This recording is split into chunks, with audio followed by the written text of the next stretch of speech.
The smell of smothered chicken and cornbread filled the kitchen the same way it had every Sunday for 27 years. But that night, something underneath it felt wrong before anyone said a word. I set the last dish on the table and sat down across from my husband and my daughter. The three of us circled like we always were, candles lit, plates full, laughter still hanging in the air from something Janelle had said about her fiancé's mother wanting peonies instead of roses. I remember thinking how full my heart felt, watching my baby glow the way brides do in the weeks before their wedding. I didn't know that feeling had an expiration date, and it was about to run out before dessert. Truman set his fork down slow, the way he does when he's about to say something he's already rehearsed. He looked at Janelle first, not me, and smiled that easy smile he uses when he wants something to sound smaller than it is. "Janelle," he said, "do we really need your mom at the wedding? She could just stream it online." The room didn't move. Janelle didn't flinch. She nodded, quick, like she'd already made peace with it somewhere I wasn't invited to. "You're right, Dad," she said. "My in-laws would love that too." I want to tell you my heart broke loud, the way it does in movies, something dramatic and visible. It didn't. It broke quiet, the way real things break, a small private collapse nobody else in the room could hear. My name is Kendra Cawthon, 58 years old, married to that man across the table for 27 years, mother to the daughter who just agreed I'd be more useful behind a screen than beside her on the most important day of her life. I didn't say anything, not one word. I want to ask you something before I go on, and I'd love if you let me know in the comments where you're watching this from tonight, because it helps me know who's sitting with me through this. Truman kept eating like he hadn't just rearranged the shape of our whole family in one sentence. Janelle reached for her glass of sweet tea, already moving on to whether the florist could rush the peonies. Neither one of them looked at me. Neither one of them needed to. I'd already stopped being someone they thought could hear them. I finished my plate. I washed the dishes like I always did. I kissed my husband on the cheek before bed, like nothing in the world had shifted, because that's what 27 years teaches a woman. How to carry a wound without letting anyone see where it's bleeding. But that night, once the house went dark, and Truman's breathing settled into that heavy rhythm I knew better than my own, I got up. I didn't cry. I didn't write a note. I pulled my suitcase down from the closet shelf where it had sat untouched since our anniversary trip 3 years back, and I packed it slow and quiet, folding 27 years into careful, silent stacks. By the time the sun came up, I was gone. No goodbye, no explanation, just an empty side of the bed and a house that didn't know yet what it had just lost. I wasn't there to see it, but Marva pieced most of that morning together for me later, from things Truman let slip to people who still cared enough to listen, and I've carried the shape of it with me ever since, because men like Truman are creatures of habit even when their whole world is quietly falling apart around them. He woke up, rolled over, and found my side of the bed, cold and empty. He told himself I'd gone to my sister's to cool off, the way I'd done once or twice in small disagreements over the years, and that I'd be back by evening with my mouth set tight and my silence still intact, same as always. Or so he told a coworker later that week, half joking about it, not yet understanding how wrong he was. He got dressed. He made his coffee. He went to work like nothing in his house had shifted overnight, because he had no reason yet to believe it had. I was at my sister Marva's by then, sitting at her kitchen table with my phone turned face down, watching the hours pass without letting myself think too hard about what I'd left behind. Truman's day went on the way ordinary days do, until his phone buzzed sometime in the afternoon. A payment had failed to process, not a large one. The kind of routine bill that comes and goes without notice when things are working the way they're supposed to. But this one bounced, and when he opened the app to see why, he realized something he had never once had to think about in all our years together. He didn't have access. The account was mine, opened years back in my name alone, back when the interest rate was better if it wasn't tied to his credit. He'd never needed the password. He'd never needed to know how any of it worked, because I had always, quietly, made sure he didn't have to. He called me. I watched my phone light up with his name and let it ring itself out. He called again, 10 minutes later, then again. By the third time, whatever ease had carried him through that morning was gone, replaced by something tighter, something that hadn't occurred to him yet as fear, not fully, but close enough to it that his hands weren't quite steady when he texted me instead. "Kendra, call me back. Where are you?" No apology. No mention of the night before. Just the sound of a man realizing, piece by piece, how much of his own life he'd never bothered to learn. I didn't answer. I sat with Marva, who watched me not answer, and neither of us said much about it, because some silences don't need narrating. By evening, Truman's unease had curdled into something else entirely. His phone buzzed one more time before he set it down for the night, and this one wasn't routine. This one came from the loan company, the one tied to the wedding deposit, the one he'd told our daughter came straight from savings. He stared at the notice a long time, long enough that Janelle asked him twice if he was all right before he finally answered her, and even then, he didn't tell her the truth. He just said, "It's nothing, baby. I'll handle it." He didn't know yet that he couldn't. Janelle found her father standing in the kitchen the next morning, staring at his phone like it had insulted him personally, and she asked the question before she even set her coffee down. "Dad, what's going on? You've been weird since last night." I wasn't there for this conversation either, but Marva has a way of hearing things secondhand and passing them to me almost word for word, and I believe her because I know my daughter's voice when she's testing the air before she pushes harder. Truman didn't look up right away. "Nothing, baby. Just work stuff." Work stuff doesn't make you stare at your phone like that. She sat down across from him, the same seat she'd sat in the night before when she agreed I should watch her wedding through a screen. "Is it the venue? Did something happen with the deposit?" I imagine his jaw tightened at that, because deposit was the one word he didn't want in her mouth that morning. "It's handled," he said. "Don't worry about the money. That's not your job." "I'm not worried about money. I'm worried about you." She paused, and something in her tone shifted, sharpened just slightly. "You told me the deposit came out of savings. Y'all been saving for this since I was in high school, you said." He didn't answer fast enough. That's the thing about lies that have lived comfortably for a while. They get lazy. And when someone finally pokes at them directly, the pause before the answer says more than the answer itself. "It did," he said finally. "Mostly. There's just some things your mother handled that I'm sorting out now that she's away." "Away where? Dad, where is Mama?" "She'll be back," he said, too quick, too smooth. The same tone he'd used at the dinner table 2 nights before when he'd made me sound like an inconvenience instead of a person. "She does this sometimes. She needs space." Janelle sat with that for a moment and something in her chest. She'd tell me herself much later. Didn't accept it the way it would have a week earlier. She'd have let it go once.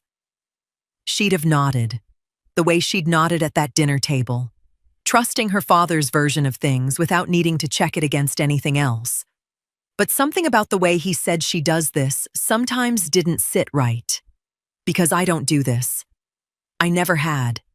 27 years, and I had never once packed a bag and disappeared without telling her where I was going.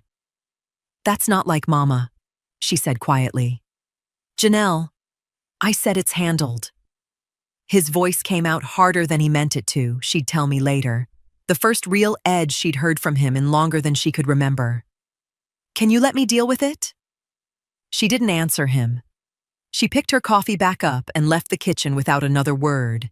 And for the first time since the dinner, Doubt had a place to live inside her, even if she couldn't name what it was yet. Truman waited until she was gone, then picked up his phone and called me directly. No text first, no warning. I watched his name light up my screen at Marva's kitchen table. I let it ring until it stopped. Marva's kitchen smelled like cinnamon and old wood, the same way it had smelled since we were girls. And for the first time in 2 days, I let my shoulders drop from where they'd been sitting up near my ears since that dinner table. She set a cup of tea in front of me and didn't say anything at first. She just sat down across from me the way she always does, hands folded, waiting me out. Because Marva has never once in her life needed to fill silence with noise. She let me sit in it until I was ready. "You gonna tell me?" she finally said. "Or am I supposed to guess?" So I told her. Plainly, the way I'd tell someone the weather, because I'd already cried what I needed to cry alone in her guest room the night before, and there wasn't anything left in me that wanted to perform the hurt for an audience, even one as safe as my own sister. I told her about the dinner, about the line Truman said with that easy smile, about Janelle nodding like I'd already been erased from the guest list of my own life. Marva didn't gasp.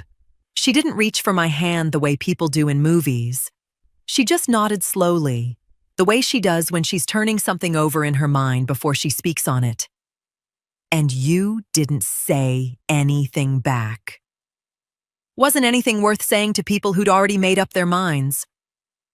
"So you left instead." I left instead. She was quiet a moment. Then she leaned forward, elbows on the table. "Kendra, I'm not asking you to go back there. I don't want you to, if I'm honest.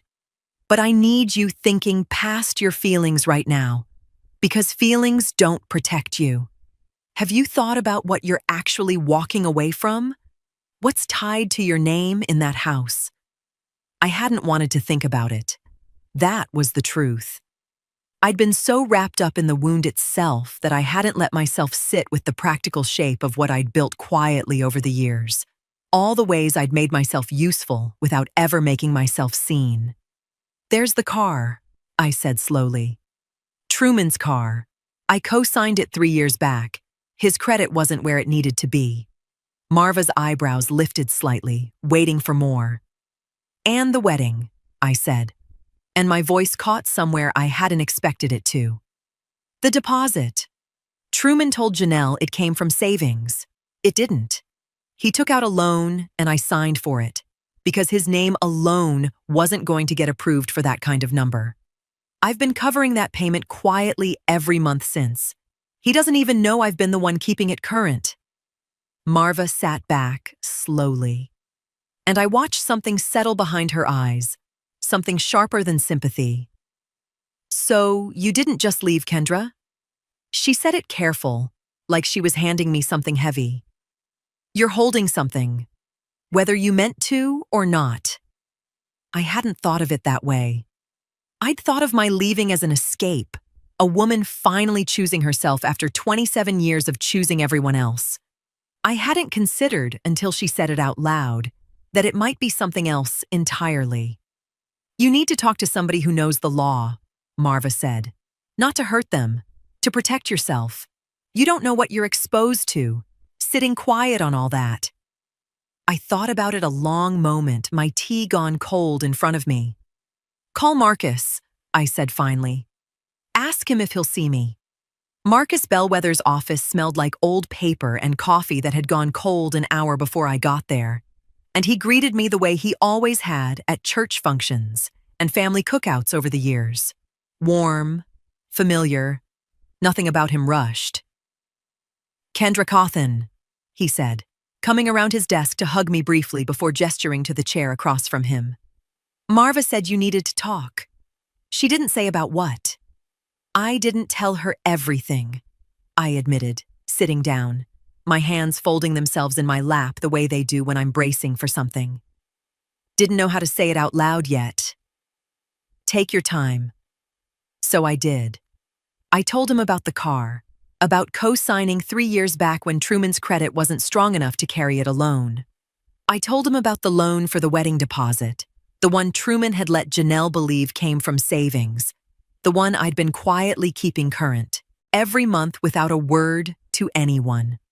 Marcus listened without writing much down, his face giving away nothing dramatic, just steady attention, the kind of listening that comes from a man who's heard worse and knows better than to react before he understands the whole shape of something. When I finished, he sat back slightly. Kendra, I want to be straight with you. What you've described puts you in a position most folks don't realize they're in until something's already gone wrong. You've been carrying more than help. You've been carrying risk, real risk, tied to your name, that doesn't just disappear because you walked out that door. What kind of risk? I'm not going to sit here and throw a bunch of terms at you that don't mean anything sitting in this room, he said. What I will tell you is this. You have more say in this than you think you do. More standing than Truman probably realizes, and maybe more than you've let yourself realize either. I felt something shift in my chest, something between fear and the beginning of clarity. Standing to do what? To protect yourself, he said simply. Fully, if that's what you decide you want. I'm not going to lay out every option today because I want you thinking clearly, not reacting. This isn't a decision you make in one sitting. I sat with that a moment, turning it over. If I step back from all of it, really step back, what happens to the wedding? Marcus's face didn't change much, but his voice softened just slightly. That's not really the question you're supposed to be asking me. That's a question for you to sit with on your own time. My job is to make sure that whatever you decide, you're not the one left holding the weight of somebody else's choices. I thought about Janelle's face at the altar, a version of it I hadn't let myself imagine yet, and something in me pulled tight at the thought of my absence costing her something she couldn't get back. But right behind that thought came another one, quieter, colder. The memory of her nodding at that table, agreeing I could watch through a screen. I need some time, I said finally, before I decide anything. That's exactly what I'd tell you to take, Marcus said. Nothing about this needs deciding today. I left his office with more questions than I'd walked in with, but for the first time since that dinner table, I didn't feel like a woman running from something. I felt like a woman about to choose something instead. Truman called an old friend from the neighborhood first, the way men do when they're looking for a woman without wanting to admit that's what they're doing. I know because that friend called Marva, and Marva told me, and by now that had become the shape of my world. Everything reaching me sideways, through people who loved me enough to let it pass through their hands first. Man, I don't want to be in the middle of whatever this is, he told Truman. Careful, the way you talk to someone standing too close to a ledge. Kendra's a grown woman. If she wants to be found, she'll be found. Truman tried a deacon from church next, then a woman from the usher board, people who'd known us both for years, people who'd eaten at our table more times than I could count. Each of them gave him some version of the same answer. Polite, careful, distant. Nobody said it outright, but I could hear it in the way Marva repeated their words back to me. They knew something was wrong, even without knowing what, and none of them wanted to be the ones who helped put it back together before I was ready. By the third day of that silence, Truman had no one left to call who hadn't already told him no in some gentle, unmistakable way. That's when the second bill came due. Not the car this time, but something smaller tied to it. A fee neither of us had thought about in years, because I'd always handled it before it became a problem. He stared at the notice a long time, Janelle told me later. Longer than a man stares at something that's actually small. She found him in the living room that evening, phone pressed to his ear, voice low in that particular register men use when they think a closed door is the same thing as privacy. I don't know what to do, man, he was saying, pacing, running a hand over his head the way he does when he's rattled and trying not to show it. The loan Kendra's name is on. If she pulls out of that, I don't know how we cover it. I can't get Marcus Bellwether to even confirm she's talked to him. Nobody's telling me anything. Janelle stood frozen in the hallway, coffee mug halfway to her mouth, and the word landed in her chest like something dropped from a height. The loan Kendra's name is on. Not our loan. Not the wedding fund. The loan Kendra's name is on. She told me later that in that moment, something she'd been circling for days finally had a shape she could see clearly, and it wasn't a shape she liked. Every excuse her father had given her. She does this sometimes. It's handled. Don't worry about the money. Collapsed under the weight of 5 words spoken when he thought no one was listening. She waited until he hung up the phone.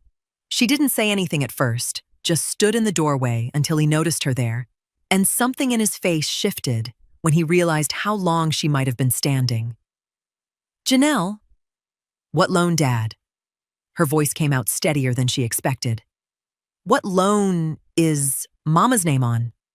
He opened his mouth, and for the first time since that dinner table, I imagine he didn't have anything smooth waiting there to say.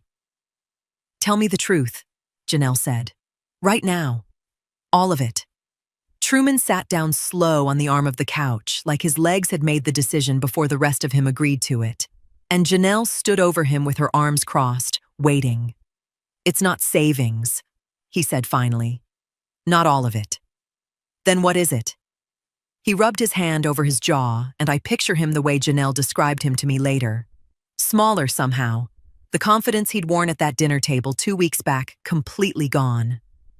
I took out a loan. Back in the spring, when the venue needed the deposit and we didn't have what we needed sitting liquid. Your mother co-signed it. My credit alone wasn't enough. Janelle's mug was still in her hand, forgotten. You told me it was savings. You told the Van Treeses it was savings. You sat across from Corliss at that engagement dinner and said we'd been putting money away since I was a little girl. I didn't want it to look... He stopped himself. Look like what, Dad? Like the truth? Like we couldn't afford it, he said, and his voice cracked slightly on the last word, the first real crack Janelle had heard from him in longer than she could remember. Like I couldn't afford to give you the wedding you deserved without your mother's name propping it up. Janelle set her mug down on the side table, hard enough that it rattled. So, instead, you let her carry it quietly. And then you tried to erase her from the day she was helping pay for. He didn't answer that. There wasn't an answer that didn't make it worse. She's been covering the payment, Janelle said slowly, putting pieces together out loud, her voice climbing with each one. That's what you meant on the phone. If she pulls out, you can't cover it. This whole time, while you were sitting there telling me not to worry about the money, Mama was the reason there was money to not worry about. Janelle. And I sat right there, she said. And now her voice broke fully, and I told her she could watch on a screen. I agreed with you. I looked my mother in the eye and told her my in-laws would love it if she wasn't even in the room. The weight of it landed on her all at once, she told me. Not just what her father had done, but what she had done alongside him, nodding along to a cruelty she hadn't even understood the size of. She hadn't just excluded her mother from a wedding. She'd excluded her from a wedding her mother was quietly making possible. I need to call her, Janelle said, already reaching for her phone. She's not going to pick up, Truman said quietly. I've tried. She'll pick up for me. She wouldn't, though I didn't know that yet, sitting at Marva's table when my phone lit up with my daughter's name for the first time since I'd left. I looked at it a long moment. Some part of me wanted to answer, wanted to hear whatever was breaking in her voice on the other end. I let it ring instead, the way I had with Truman, because I wasn't ready yet to be pulled back into that house by guilt alone, even hers. But I didn't set the phone face down this time. I sat with it lit up in front of me long after it went silent, And something in my chest told me this call had meant something different than the others. Corliss Van Trees heard it the way women like her hear most things. Sideways. At a luncheon. From someone who dressed it up as concern. "I just hope everything's all right with Janelle's mother," a friend of hers had said, stirring her tea slow, watching Corliss's face for a reaction. "I heard she's not coming to the wedding. Something about streaming it instead?" Corliss kept her expression pleasant, Janelle told me later, the way she always did in public, but something behind her eyes had already started moving. Fast. Calculating what this meant and who else might have heard it. She didn't call Truman first. She called Janelle, and she didn't waste time getting to it once she arrived at the house that afternoon, sitting across from my daughter in our living room with her purse still in her lap, like she hadn't decided if she was staying long. "I need you to tell me the truth," Corliss said, voice even, controlled. "Is your mother coming to this wedding or isn't she?" Janelle hesitated, and I know my daughter well enough to know what that hesitation cost her. "It's complicated." "Complicated how?" "There was a comment," Janelle said slowly, "at dinner a few weeks back. My dad said something about her not needing to be there in person, that she could stream it instead." "People say things they don't mean at dinner tables all the time," Corliss said, quick, almost dismissive, reaching for her tea like the subject could be closed that easily. "I'm sure it came out wrong. Your father wouldn't—" "It wasn't a joke, Corliss." Corliss's mouth tightened, but she held her composure a moment longer, still reaching for the smaller version of the story. "Then it was a miscommunication. Weddings make everyone say things they regret. I'm sure once temper's cool." "I agreed with him," Janelle said, out loud. "I told him you all would probably prefer it that way too." Corliss went very still. "Why would you say that?" Janelle's guilt, already sitting heavy in her chest since the conversation with her father, rose up further, and it loosened something in her she hadn't meant to loosen. "Because of how she looks," she said quietly. He didn't say it exactly like that, but that's what he meant. The words landed in the room and stayed there, and this time Corliss didn't reach for a smaller version to hide behind. Her composure cracked for the first time since she'd walked in, a small but visible fracture. Her hand tightened around the strap of her purse, her jaw set, and when she spoke again, her voice had lost its smoothness entirely. "You told your father I would prefer his wife not attend his own daughter's wedding because of her weight?" "I didn't mean it like—" "Do you understand what that sounds like, Janelle? My name is attached to this wedding. Desmond's name is attached to this wedding.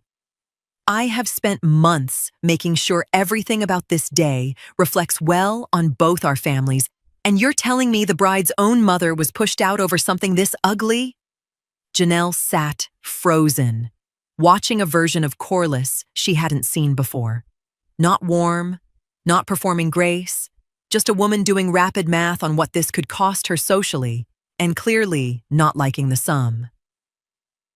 "I need to speak with your father," Corliss said, standing abruptly, purse still clutched tight, her voice sharp now, urgent in a way it hadn't been when she arrived.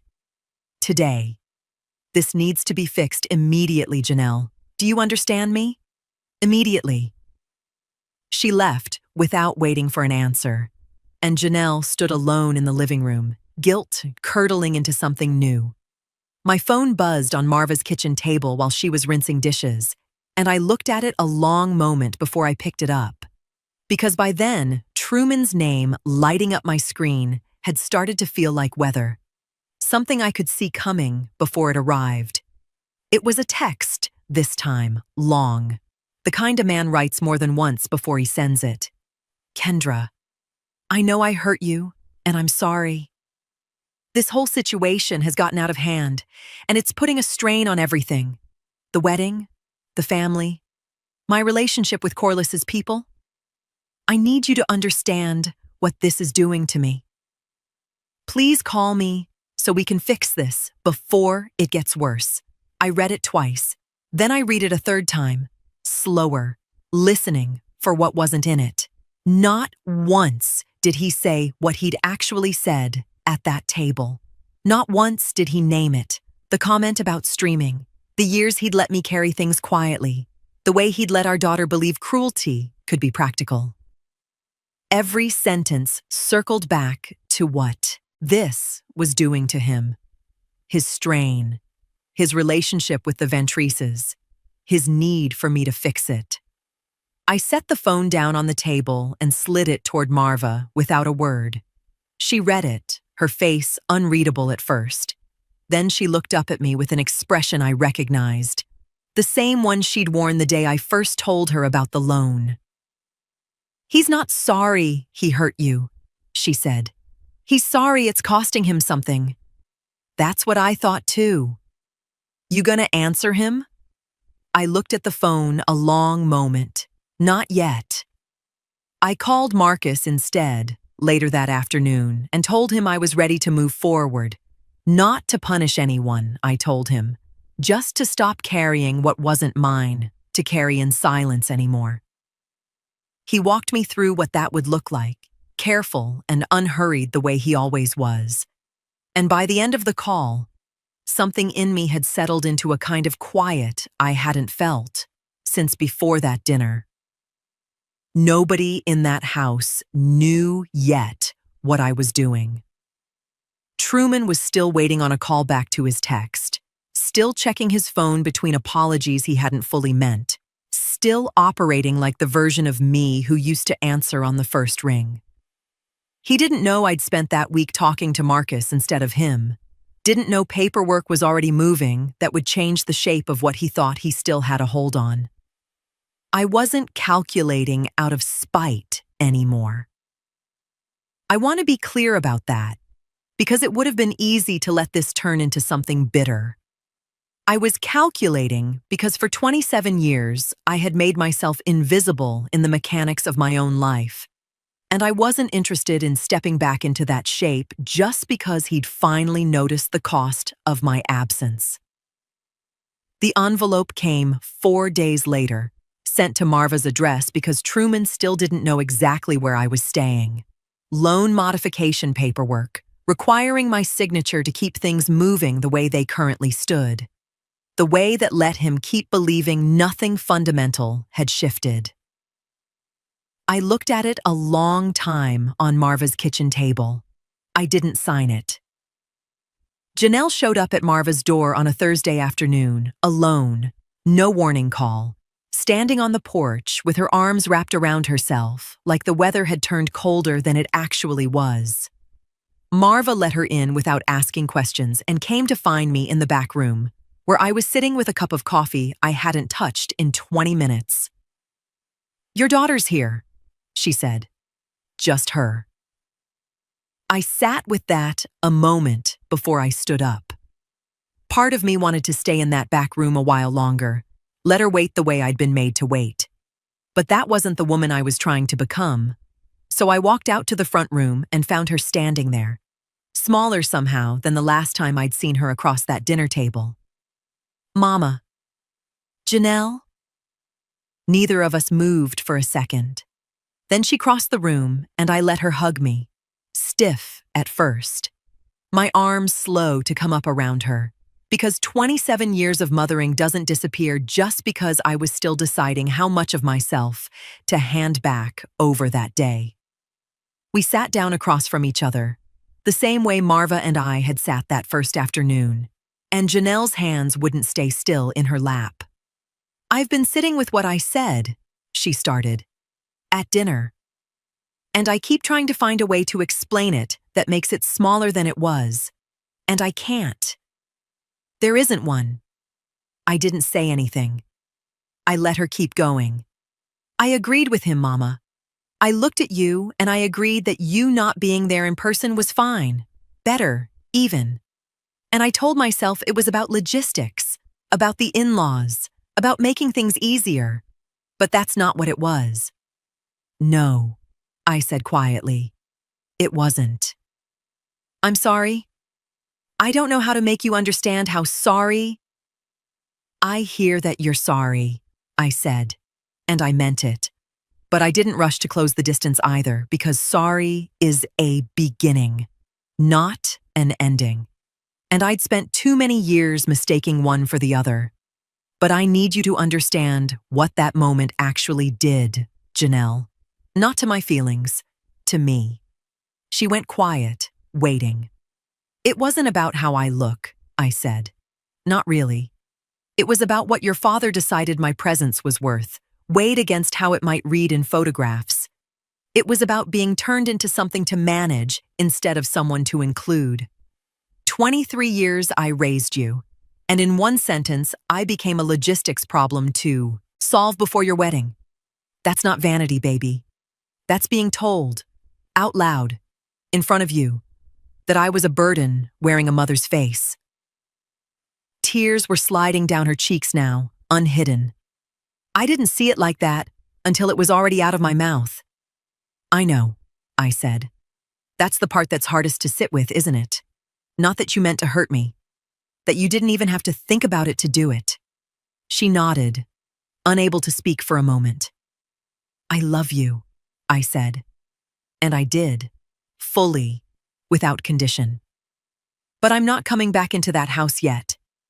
Not until things in it are handled the way they should have been from the start. I can't tell you exactly what that looks like yet. I'm still finding that out myself. The venue called Truman on a Tuesday morning to tell him the final payment couldn't clear until the loan modification was resolved, and I imagine that was the first time the number on that wedding stopped being abstract to him and became a wall he couldn't talk his way around. He showed up at Marva's unannounced that same afternoon. I saw his truck through the front window before he even knocked, and something in me went still, bracing, though not the way it used to. Marva opened the door and let him stand on the porch a moment before she called back to me. Truman's here. I came to the door myself.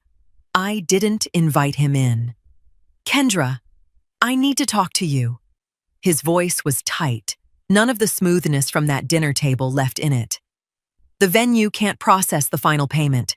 They're saying it's stuck until the loan gets modified and it needs your signature. I know, I said. Then you know we're running out of time. I know that too. He stood there a moment and I watched him try to reach for the apology he'd probably rehearsed on the drive over, the same shape as the text he'd sent me days before. But something in my face must have told him that wasn't going to move me this time, because he stopped and asked instead, "What do you need from me? Just tell me. Whatever it is." That was the first time he'd asked me that plainly, without performance wrapped around it. I need you to stop making decisions that cost me something and calling it practical, I said. I need your name to carry its own weight from here forward. I've spent years quietly covering what you couldn't, and I did it because I loved you, not because it was mine to carry alone. That ends now. Kendra, why did you really say it? I asked, cutting through whatever he was about to offer me. At that table, the real reason, not the version you gave Janelle.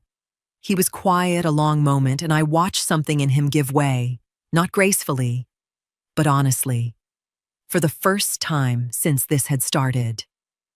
Corliss, he said finally.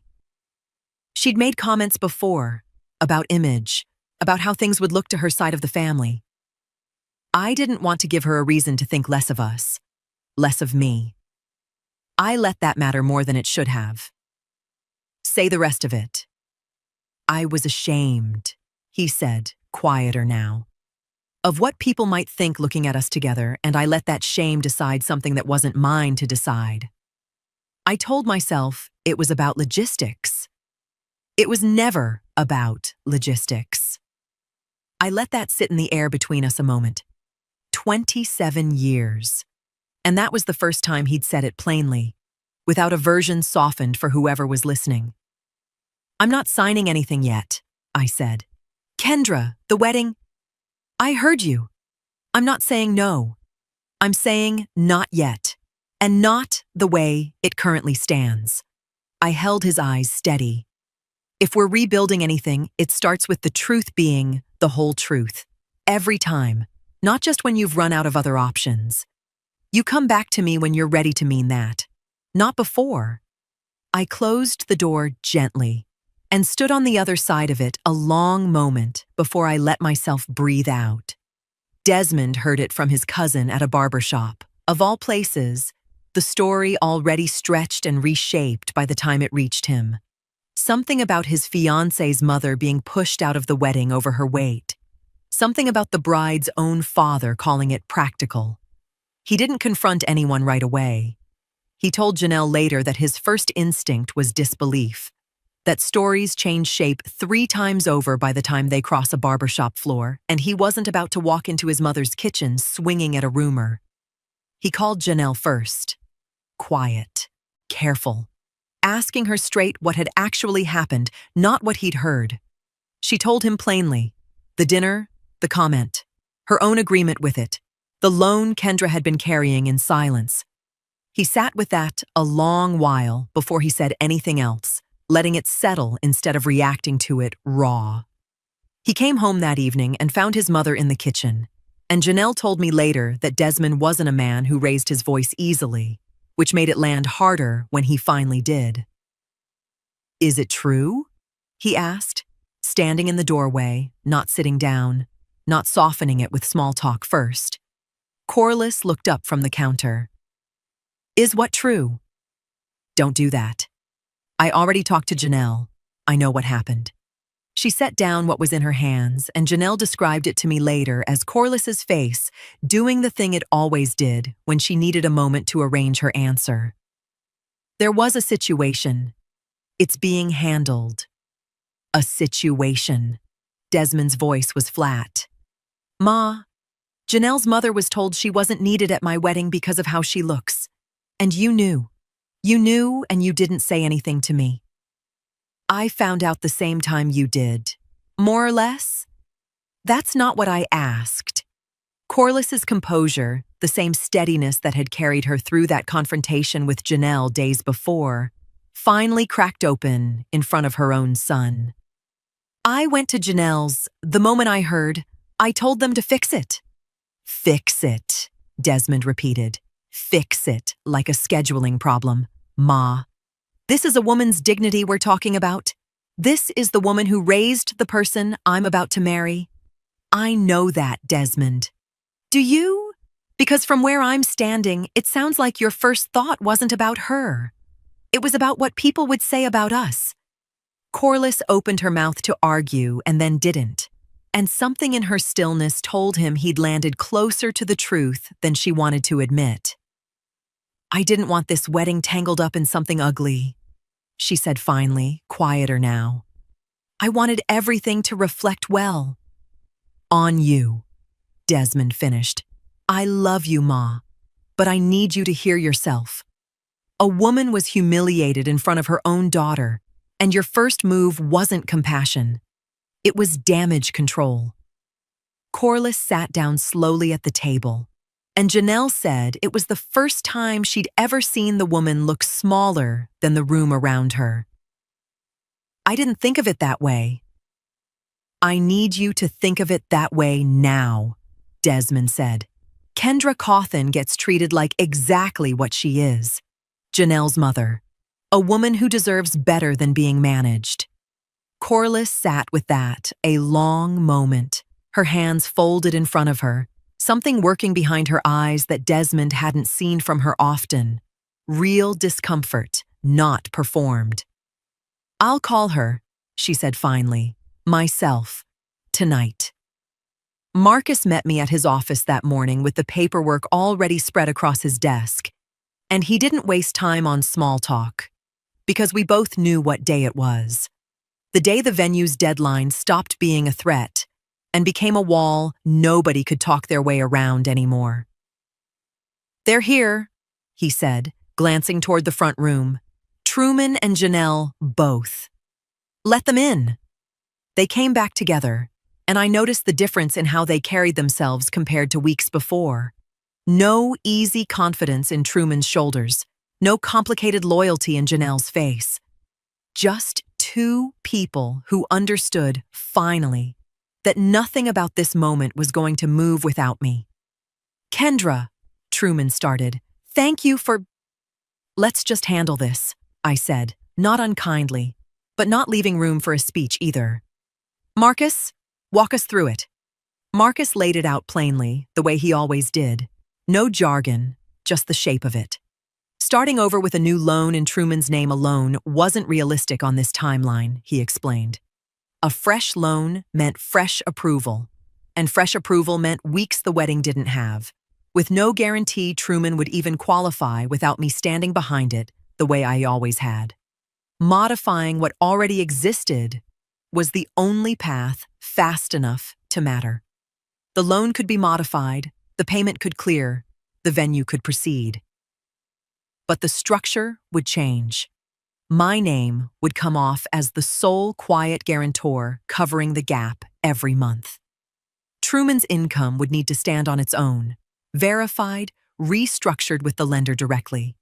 If it fell short, that would be his to solve, not mine to silently absorb. That's going to raise my payment, Truman said slowly, reading the terms. Significantly. Yes, Marcus said. Kendra, isn't there another way to structure this that doesn't... No, I said, before he could finish. There isn't. Not one I'm signing on to. He looked at me, and for a moment I watched the old instinct rise in him, the same one that had let him believe for 27 years that things simply worked themselves out around him. I just mean, if we could find some middle ground... Truman. I kept my voice even. I spent almost 3 decades finding middle ground that always seemed to cost me something and never cost you anything. This is what honesty actually looks like. Not the version where I disappear into the numbers again so you don't have to feel the weight of them. Janelle, quiet until now, spoke up. Dad, just sign it. He looked at her, something shifting in his face. She's not asking you for an apology this time, Janelle said quietly. She's asking you to actually change something. Those aren't the same thing, and I finally understand the difference.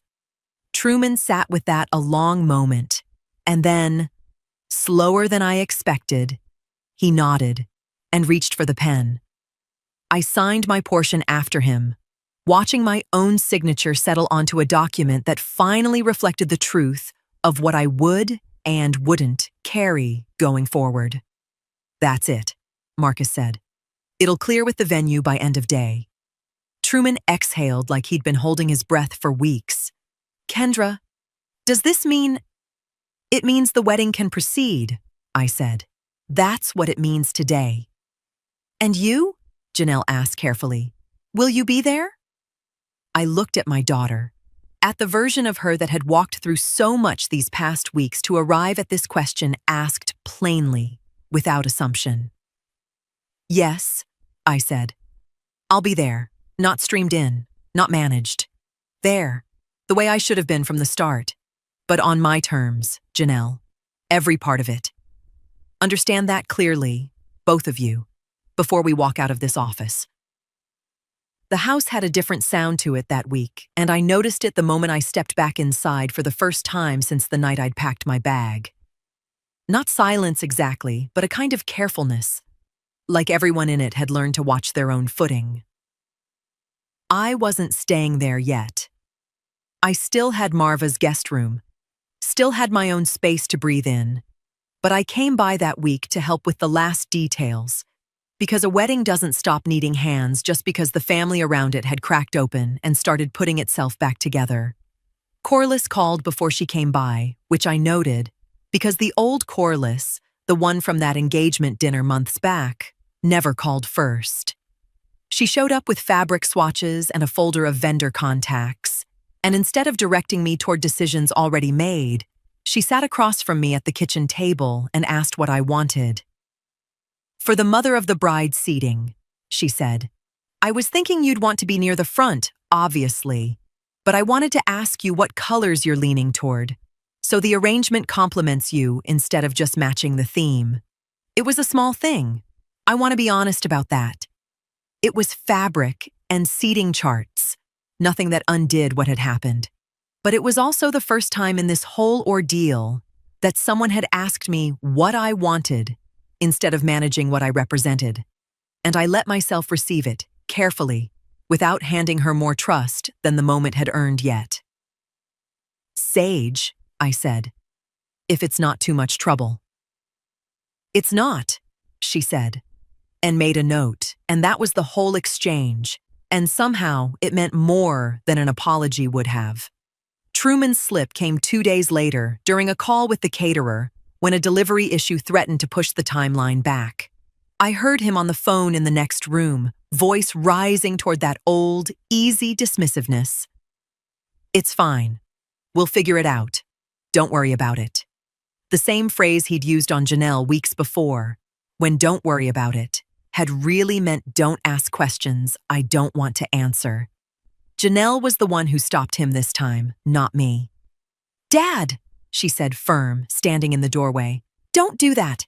Tell them what's actually happening so we can fix it together. Don't just smooth it over and hope it works out." He paused, phone still to his ear, and something in his face shifted. Recognition, maybe, of the pattern he'd almost fallen back into. He corrected himself on the call, gave the caterer the real details, and when he hung up, he looked at Janelle a long moment. "You're right," he said. "Thank you." It wasn't dramatic. It wasn't a scene. But I watched it happen from the hallway, and something settled in me at the sight of my daughter holding a line I once had to hold alone. The change wasn't perfect. I didn't expect it to be. But it was real, built slow out of consequence and time rather than promises. And for the first time since that dinner table, I let myself believe it might hold. By Friday evening, everything was ready. The wedding was tomorrow. The morning came soft and clear, the kind of light that makes everything look a little more forgiving than it usually does. And I stood in front of Marva's mirror in a dress the color of sage, exactly the shade I'd asked for. And I didn't recognize the woman looking back at me right away. Not because she looked different, but because she looked steady in a way I hadn't seen in weeks. Marva drove me over herself. She didn't say much on the way, just reached over once and squeezed my hand at a red light, and that was enough. When I walked into the venue, nobody rushed to explain my seat or manage where I stood. An older woman arranging programs near the entrance, someone I didn't know, someone with no reason to say anything at all, glanced up as I passed and said simply, "You must be the mother of the bride. She has your walk." I thanked her and kept moving, but I carried that small, unbothered sentence with me the rest of the morning. The way you carry something true said by a stranger who has nothing to gain from saying it. Corliss met me near the entrance, and instead of the careful smile she used to wear like armor, she simply said, "You look beautiful, Kendra," and let it sit there, plain and true, without needing to be anything more than that. I was seated, front row, sage details woven quietly into the arrangement around me, not centered, not spotlighted, just present, the way I should have been from the beginning. Truman found me before the ceremony started, dressed sharp, nervous in a way I hadn't seen from him in years. He didn't reach for a speech. He just sat beside me for a moment, quiet, and said, "Thank you for being here." And I let that be enough too, because I'd learned by then that the smallest sentences, said honestly, carry more weight than the long ones ever did. The music started. Janelle appeared at the end of the aisle, and I watched my daughter walk toward the man she loved, radiant, present, whole. And I let myself feel every bit of the pride I'd almost been talked out of feeling in person. Halfway down the aisle, she paused, just for a moment, barely noticeable to anyone who wasn't watching closely, and found my eyes in the crowd. She didn't say anything. She didn't need to. Something passed between us in that half second, and then she kept walking toward her future, carrying that moment with her. Desmond stood at the altar, and when the officiant asked if anyone wished to say a word before the vows, he looked out at the crowd and simply said, "I want to thank both mothers here today for raising the people standing in front of you." And his eyes found mine for just a second when he said it, steady and sincere, no performance in it at all. I didn't cry loudly. I didn't need to. A single tear slid down, quiet, and Marva, beside me, reached over and took my hand again without a word. The vows were said. The rings were exchanged. And when the ceremony ended and the room rose in applause, I sat there a moment longer than everyone else, letting the weight of it settle. 27 years, one dinner table, and every quiet choice since had led to this. Not a scene, not a speech. Just a woman sitting exactly where she belonged, seen, whole, and finally, entirely herself.